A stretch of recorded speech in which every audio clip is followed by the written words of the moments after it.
Mr. Roberts, you have 1 minute. Thank you. My name is Bill Roberts.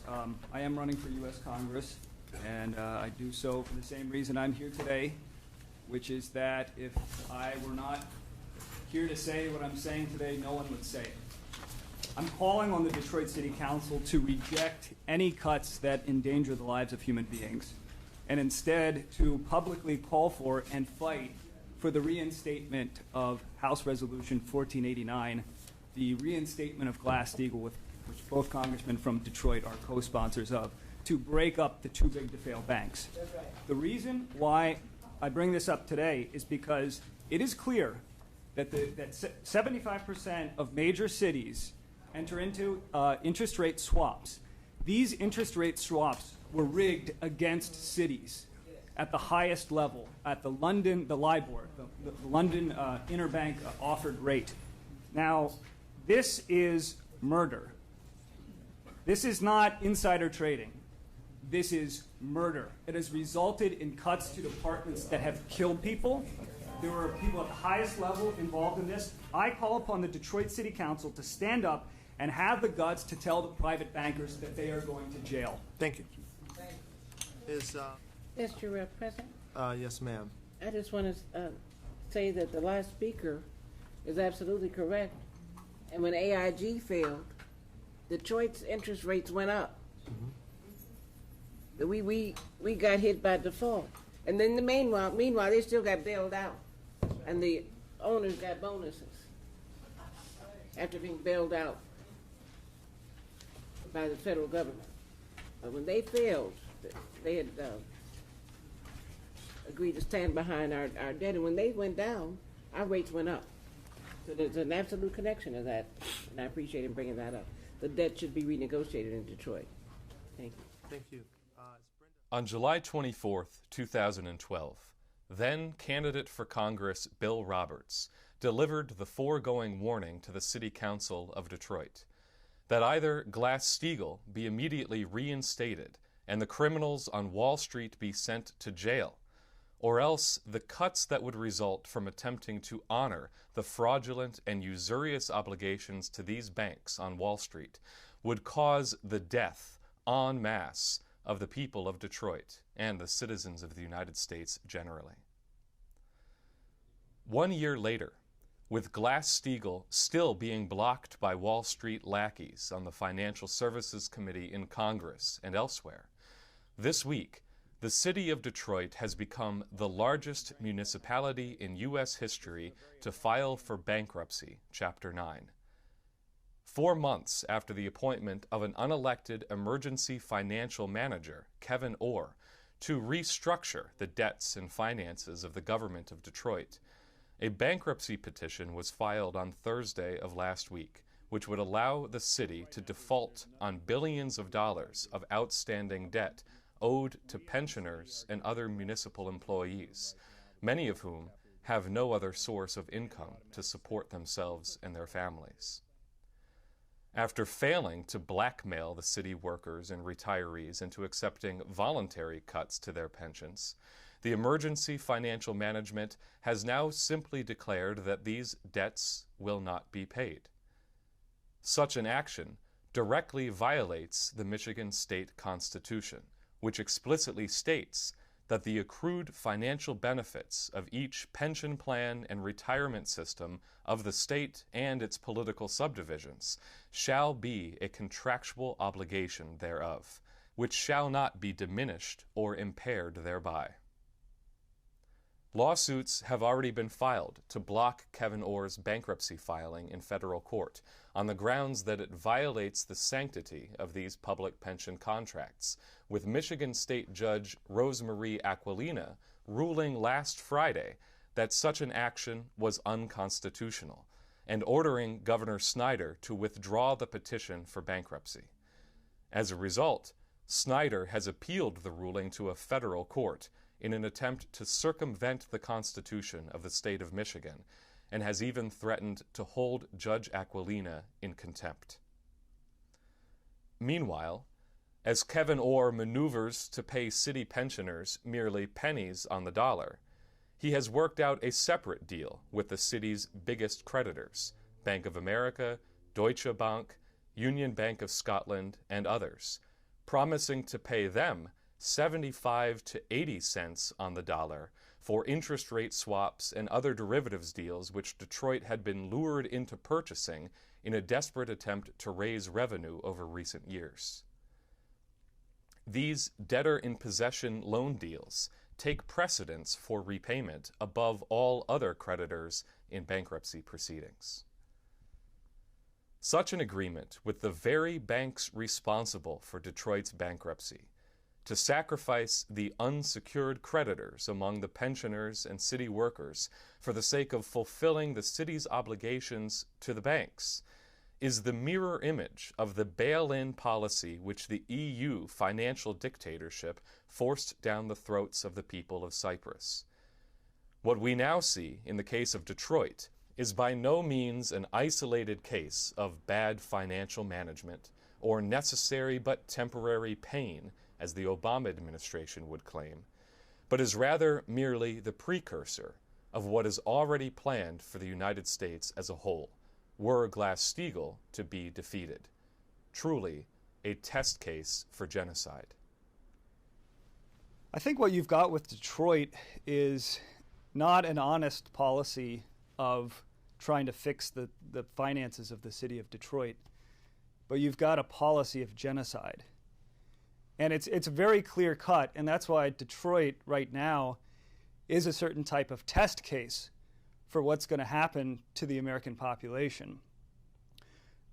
What they're doing in filing for bankruptcy is really just a continuation or an acceleration of the rate of death that's been created by having a policy which has been upheld under the Obama administration, of basically having a bonanza for the G-SIFI, too big to jail banks at the expense of the population, who is sacrificed by forcing a commitment to saving their gambling debts by the city of Detroit in this case.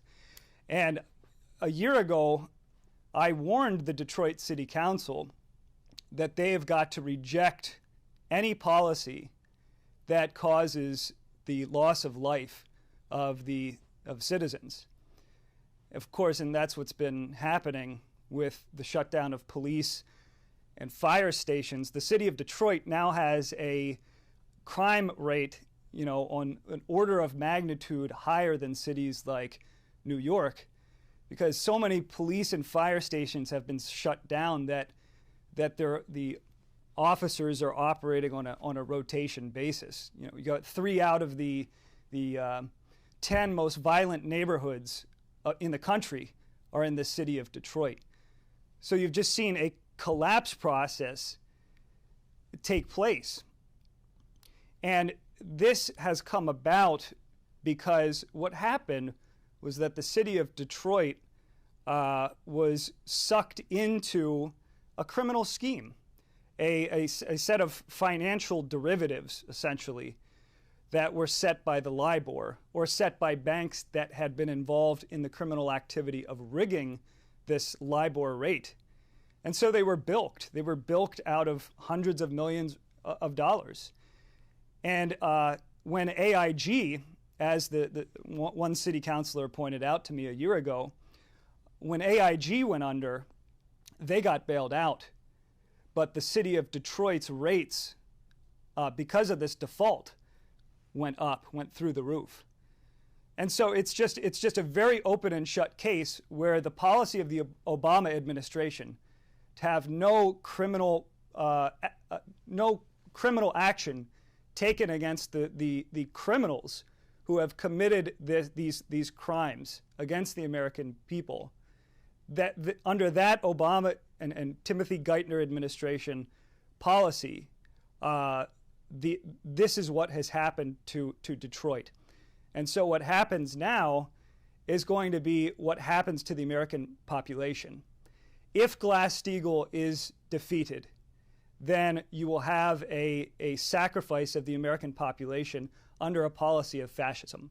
And in the case of Detroit, one of the things that's going on with this Chapter 11 bankruptcy is they're attempting to actually circumvent the Michigan Constitution, which actually says that pension obligations of the workers of the municipalities and the government of Michigan are sacred, that those obligations are sacred.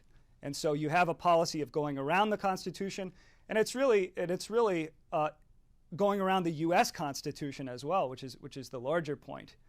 And this will happen, and it will be the standard for what happens to the rest of the American population if Glass-Steagall is defeated. So we have to make sure that that doesn't happen. That cannot happen. This Glass-Steagall has to be put through immediately, or this is what the rest of the country is going to look like. Now, if we don't get Glass-Steagall through, you can forget the United States and Europe for an indefinite period to come, even possibly forever. Because if this, what the intention is, and this is what you have to really understand, the intention is to, first of all, defeat Glass-Steagall. That's the first objective. Once Glass-Steagall is rejected, or were rejected, then the next measure would be what is not advertised. There's no way in which the trans-European area can possibly effect a real bailout of themselves. They're hopelessly bankrupt. Their answer is, once Glass-Steagall were eliminated, then they would just simply shut off all payments to their debtors, which would mean you would throw a major part of the population of Europe and the United States in particular to sit on the streets and starve to death. And that is exactly what the intention is. If you look at this thing carefully, you don't have to have information on the inside to see what is threatened. All you have to do is look at the figures. Let the amount of debt, the rate of increase of that debt, of the Wall Street kind of debt, there's no possible way that they can avoid, as a Wall Street gang, they can avoid discrediting all of their debts to people generally. That means that the people will be shut off from all sustenance, which means mass death coming on fast inside the United States and also Western and Central Europe in large degree. There is no possible way. You have to realize that the debt, the Wall Street debt, and similar kind of debt, could never be covered by obligations. Never. Is past that and going further. So therefore, the option is they stall everything as long as they can, prevent Glass-Steagall from being introduced. And if they do that, then they cancel the debts. Now that Glass-Steagall has no claim on them, they will simply cancel the debts of Wall Street and similar forces around the world. And what will happen to the people? The obligations to the people simply don't exist because the debt is repudiated. And that's the situation we're in now. That is the reason, not why because people understand what's happening, but because they have a feeling of what is happening. They have a sense of what is happening. And they see no possibility of anybody doing anything to help them. And therefore they're trying to deny the threat, which is what people do. They try to say, no, everything's going to be all right, isn't it? Everything is going to be all right, isn't it? Isn't it? Isn't it? Isn't it? Isn't it? Isn't it? Huh? And then, if Glass-Steagall comes through, rejoicing. And Wall Street is bankrupted. So, who does that hurt? Nobody of importance.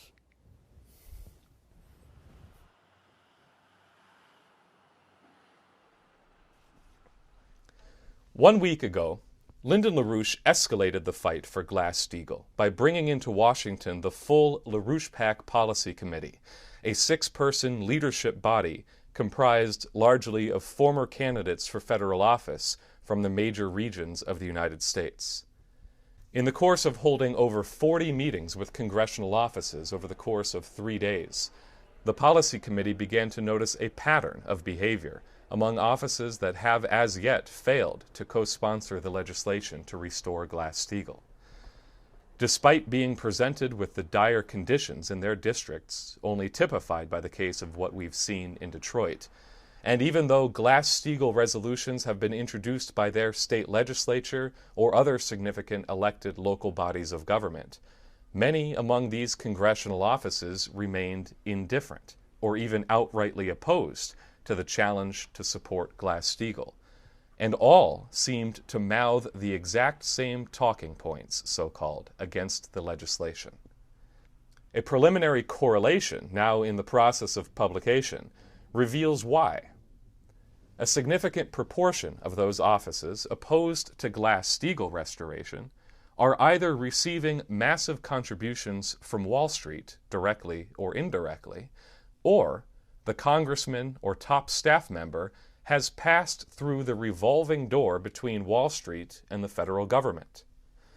According to the Public Citizen website, in 2009, more than 900 ex-government officials, including 70 former members of Congress, lobbied for the financial services sector.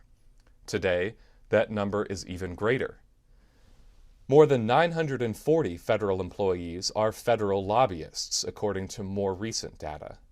And more than half of the former members of Congress who are lobbyists now work for the financial sector. What's more, a closer look at the recipients of Wall Street contributions shows that the Financial Services Committee is the primary target, receiving, in some cases, multiple times what the average congressman receives. Though the bill to restore Glass-Steagall, which has been referred to this committee, has accumulated 69 co-sponsors, a significant bipartisan showing of support, it should come as no surprise that the well-funded Financial Services Committee has, up to now, failed to initiate any serious debate on this legislation and is functioning as a leading obstacle in the way of the necessary, immediate enactment of this bill.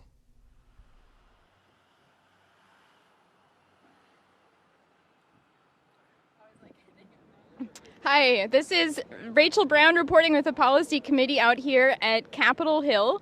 What we have found in the meeting so far today is that thanks to our work over years, Glass-Steagall is the fundamental issue in every single office. And we have a few things to report on, I think, which are interesting in that. Just really hammering it home that this is a sense of urgency. This is by design what Wall Street's done to literally collapse the living standards. We're at a point right now where the physical economic breakdown crisis is leaving people destitute in very horrible conditions. That's one of the things we're running up against is, well, yes, we agree, but not a sense that this system is about to come down. We're looking at the unemployment rates completely in abysmal conditions right now, and these Congress members know this. And the more they hear from you, they're going to get the fire put under their rears to move. And what Wall Street and J.P. Morgan and Citigroup are out to do is to do everything in their power to make sure that Glass-Steagall is not put through. It's Glass-Steagall as the first step, but what we posed in the meetings was, what do you think comes in after Glass-Steagall? And that's, of course, where we brought up the full implementation of the 3-part program, the credit system and NWAPA, among others, in the economic development perspective. But bring it back to the point, it is an absolute sense of urgency that this is not something we wait on. We have to move this through now. And as Keisha was saying, call your congressmen, call your senators. We are not out to just get a little bit more support. We're out to win this thing now, to get this passed immediately, and move in with the full economic development perspective that that we fought for through the campaigns and over the years. So, good. I think the point is it's urgent. That's what these congressmen don't get. I mean, we have 2 Glass-Steagall bills in the U.S. Senate. One is co-sponsored by members of the Democratic Republican parties and an independent. This is not an issue of parties. It's an urgent matter of principle. And our job is to get across to these congressmen, number one, the nation and civilization will not survive without this. Number two, if we get Glass-Steagall through, as LaRouche said, there's a prospect for an early retirement of President Barack Obama through impeachment, through the bankrupting of his Wall Street backers. But what we really want is a human economy, an economy that allows every child born to have a life expectancy of 100 years and the potential to become a genius. And that's what's really on the table, and the decision has to be made now, because by the fall and winter, the United States could look like Greece or worse. Yeah. Well, I think today was a lot more contentious in the meetings here on Capitol Hill, because in a certain way we had an intention to be more contentious. We were definitely more prepared to come in and make the issue the fact that there's no room between Wall Street's interest and the interest and the needs of the American people right now.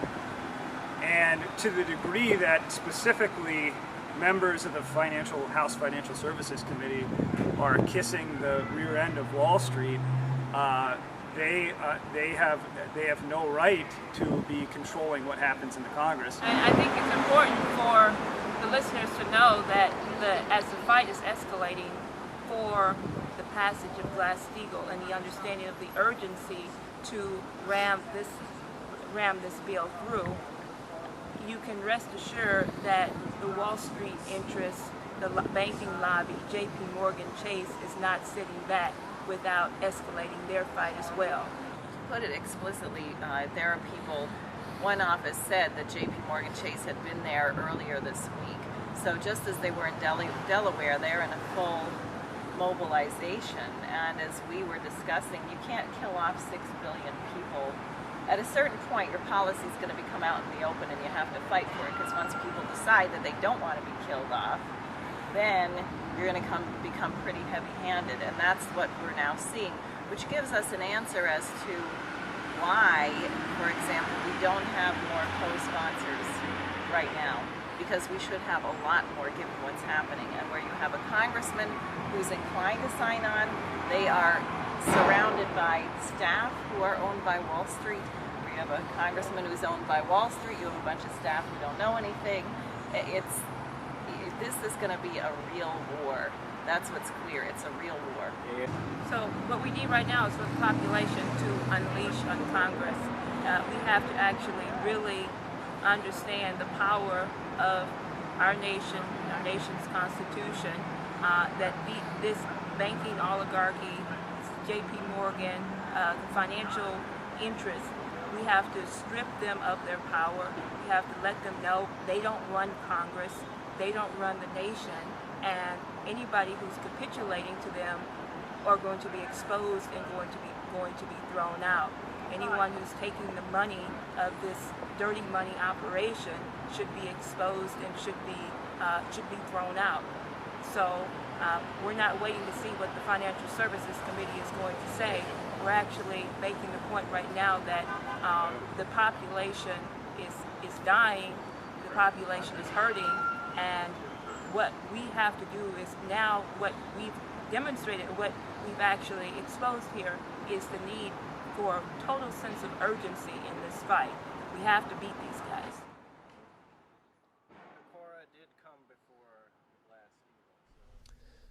The LaRouche PAC Policy Committee has decided to remain in Washington for the duration of this session of Congress. They will continue to escalate on the fight to reinstate Glass-Steagall as the necessary first step in restoring our national system of sovereign credit, and they need you to assist them in continuing to escalate this fight. Elsewhere in the country, in solidarity with this week of action in Washington, D.C., Other activists of the LaRouche Political Action Committee were involved in parallel escalations. The thing that is the biggest response is that people are saying, wow, I still have a reason to have hope. And this is the case whether they're a grandmother or a young person under 30. The fact that you actually have people who are fighting in the DC area who are not of the DC problem, but are intervening on it and allowing them to have a voice that they can participate in, even with something as little as a phone call, that this is making a big difference in shaping and exposing the problems that are preventing the real solutions from being put forward right now. The other thing that's notable is that the population is much more fed up with the political parties. And some of this is taking the form of distraction issues like, you know, should Colorado secede from itself and become the 51st state, or recalling different state level officials. But a lot of people realize that that's not a solution, you know? And so they're very happy to realize, okay, here is something I can do to affect the policy shift from the top. And so there's a more openness now because people are much less comfortable. One of the more notable things is the average person that's coming up to our table nowadays, it seems, is really less and less concerned with Obama as an individual himself. My kind of assessment is that people are getting more and more of a sense that Obama really is just the front man for a broader policy which is intended to destroy them. So the discussions at the table in general over, you know, the recent period have focused less and less on Obama personally, but more and more on this British Empire that he is a puppet of. So that has created definitely a real openness around this work we're doing with the week of action, and now which is going to be continuing for the next 2 weeks while Congress is going to be in session before they go on recess in the beginning of August. We have to change the political culture of the United States. Because if you don't change the culture, then you're just going to get a whole new Congress, and even hypothetically, if you could do this, which you're not going to, you really got to pull them out of their fantasy. Even if you could get a whole new Congress in, and you didn't change the political culture, and you still had this crazy party system, and you still had, you know, the subservience to the Wall Street gods, so to speak, then we would still be in this crisis. We would still be in this plunge towards hell, because the issue is not the Congress. The issue is the empire, and the issue is the allowance of the American people to allow their congressmen to allow the empire to control our society. People know Wall Street's controlling everything. People know that the President of the United States is just a puppet. He's not his sovereign, you know, mastermind or something. Glass-Steagall is our second American Revolution. It is our second declaration of independence from this global financial empire, which is plunging the world into a dark age right now. They see it. You just referenced Detroit. You reference what's happening to our people. You reference Cyprus, Greece, Spain. You just tell people that, and they get it because they know they're being killed. They know that this is not an accident. I mean, it's you know, you just reference to them, you know, just simple examples. You say, well, how would you carry out depopulation? How would you carry out genocide, barring the Hitler-style gas chambers or direct military intervention? And they say, well, maybe I would destroy the economy. Maybe I would destroy people's ability to survive by taking away all forms of useful employment. I would destroy the food supply. People get it. Now at this conference, it's fairly well recognized that the nation's in deep trouble. They know firsthand that the counties are sinking, like Detroit. Like this one guy was saying at one of these meetings yesterday, he said, we're like the first line of defense for civilization. We provide fire, we provide police, we provide hospital, we provide the roads, the bridges, trains, ports, airports. That's county. That's all county. And he says, you know, and so that's, you know, that first line of, in a sense, civilization. If you don't have that infrastructure, then you're not civilized. It's obvious year after year after year that the situation is getting worse for people. I mean, there's 10 Walmarts in Colorado Springs. It's driven out even some major chains. So the Walmart being the biggest employer, where there are no full-time jobs, there is no health care, people are taking huge pay cuts. I mean, I spoke to a woman who was a corrections officer and had to take a 75% pay cut and now works as a school bus driver. So these people are absolutely not in an illusion about the reality of this collapse. We make this polemic that the Glass-Steagall reenactment is the slingshot which would bring down Goliath. Goliath being the so-called untouchable derivatives. These are the same derivatives that are paying for the re-election of the corrupt people, that are paying for their hotel parties that the NSA is wiretapping to create and keep the skeletons in their closet. And we say this slingshot, the Glass-Steagall mobilization, will bring down that Goliath, but the rock in the slingshot is the policy committee, and you are the person who has to fire it. That's how you keep your republic, as Ben Franklin said, I leave it to you. Put it in your hands. I met a guy yesterday who signed up with us, did a small contribution, and said, you know, this is all I can do. I wish I could do more, but I was sequestered. You know, he's somebody who used to work for the military. So when I told him to call his congressman, he said, oh, my congressman, that bastard was one of the ones who voted for the sequester. So you could get the sense if these congressmen would just make the shift, to just get the courage to actually defend their constituents against this financial oligarchy, they would have the immediate backup of the American people, from what I can tell. I mean, just personally in organizing, I think that's a crucial point to make, to remind them, say, look, we actually have something beautiful in this country. We really do. Something which has never been achieved in the history of mankind before.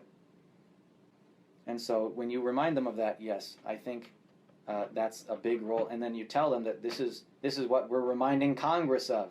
We're reminding the Congress of what their actual role is. As an elected representative of the people in our country, you represent that tradition.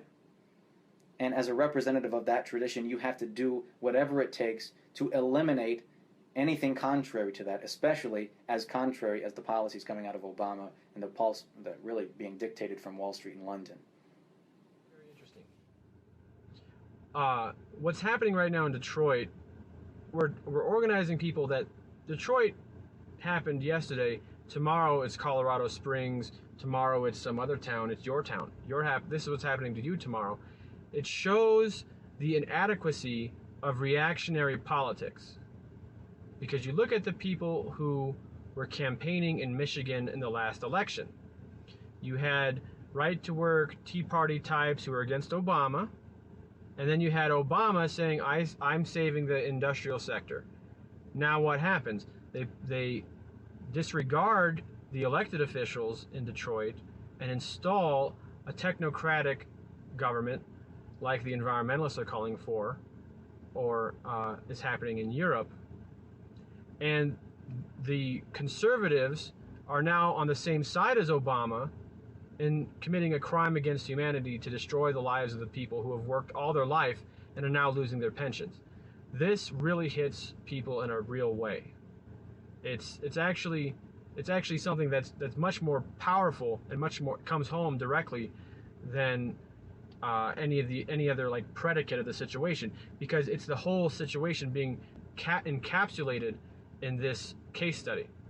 So that, combined with the fact that we're putting this out there so broadly, people are selecting themselves now as leadership. They've kind of gotten over the anger phase, they've gotten over the apathy phase, they've gotten there's still some denial phase, but most people are starting to get over that. And now they're at the point of action, the action phase. Those are the people who are now making history.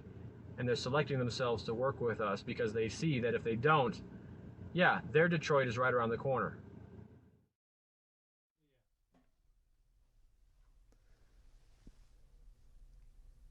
So we need you to join our fight now. The LaRouche PAC is mobilizing across the United States for victory. Call us at 1-800-929-7566 to receive your marching orders and to join our mobilization. Stay tuned over the course of this coming week for more real-time reports from the Policy Committee on the ground in Washington, D.C.